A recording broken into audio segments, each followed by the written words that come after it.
Tuan-puan yang baru simpan emas, 1 gram pun tak ada, tak payah pusing pasal zakat lah.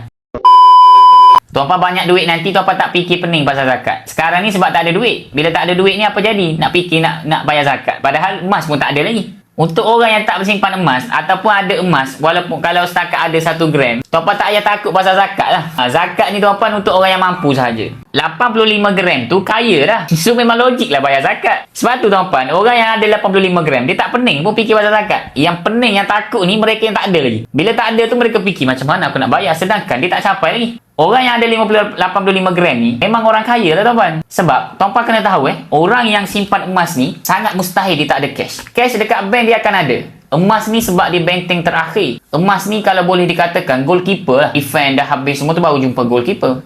Kalau setakat nak tukar tayar kereta, dia tak akan jual emas. Mereka akan guna gaji dia lah. Atau guna belanja bulanan dia tu. So sangat logik. Mereka yang ada 85 gram adalah orang kaya. Nampak tak? Sebiji saga dapat cash. Kaya lah tu. Walaupun sekarang ni baru start 1 gram. Kena cepat-cepat. Aku kena capai 85 gram ni supaya aku dapat jadi pengeluar zakat. Kalau kita ambil umum lah ni. Kalau kita ada emas 85 gram. Zakat kita dalam RM875 saja. Daripada RM35,000 yang kita ada. Sebab dia 2.5%. So kita tak perlu risau pun tuan-puan. Sebab kalau lah tuan-puan bayar LSDN, sama juga kena tolak zakat juga. So lebih baik kita bayar zakat lah.